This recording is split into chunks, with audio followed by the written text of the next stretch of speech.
സ്വരാജാഭിമാനി തലക്കുളത്ത് വലിയ വീട്ടിൽ വേലുത്തമ്പി എന്ന വേലുത്തമ്പി ദളവ.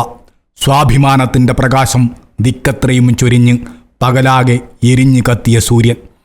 ചെങ്കടലിനെ ചോര കണ്ടു ചുവപ്പിച്ച് മറഞ്ഞുപോയിട്ട് 2 നൂറ്റാണ്ടും 1.5 ദശകവും പിന്നിടുന്നു. അടർക്കളത്തിൽ മരിച്ചു വീണാൽ അതാണ് ഏറ്റവും വലിയ പെരുമ. അതിനുവേണ്ടി ഞാൻ വെള്ളക്കാരൻ്റെ വെങ്കല പീരങ്കികൾക്ക് മുന്നിൽ എത്ര തവണ നിവർന്നു നിന്നു.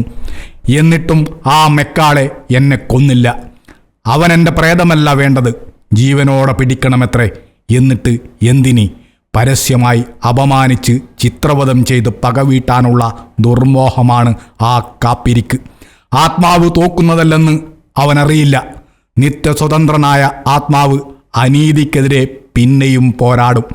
അഭിമാനികളായ തലമുറകളിലേക്ക് എൻ്റെ ആത്മാവ് പകർന്നാടുക തന്നെ ചെയ്യും.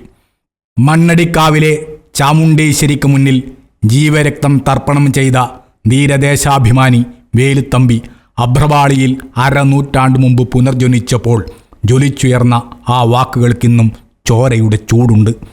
അനാദികാലം തൊട്ട് നിനക്ക് തങ്കക്കാപ്പും ചെത്തിമാലയും ചാർത്തി ആരാധന നടത്തുന്ന തറവാടാണ് തലക്കുളം.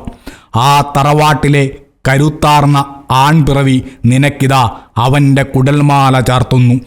പാതാളത്തെയും ചവിട്ടിത്താഴ്ത്തി നിൽക്കുന്ന അവിടുത്തെ പാദങ്ങൾ ഞാനിതാ എൻ്റെ ചോര കൊണ്ട് കഴുകുന്നു. അവിടുത്തെ തൃപ്പാദങ്ങൾ ശുദ്ധമാകാനല്ല, എൻ്റെ നാട്ടുകാരുടെ മനസ്സ് നന്നാകാൻ, അവരുടെ ഹൃദയം ദേശസ്നേഹം കൊണ്ട് ചുവന്നു തുടിക്കാനമേ. ഈ മണ്ണടിക്കാവ് കാണുമ്പോഴെങ്കിലും അവരെന്നെ ഓർക്കട്ടെ. ഇവിടെ വളഞ്ഞു പുളഞ്ഞൊഴുകി തളം കെട്ടിയ ഈ ചോര ഒരു ചോദ്യചിഹ്നമായി ഉയരട്ടെ. അവർ ചോദിക്കട്ടെ, തലക്കുളത്ത് വേലായുധൻ തമ്പി ജീവിച്ചതെന്തിനീ, മരിച്ചതെന്തിനീ?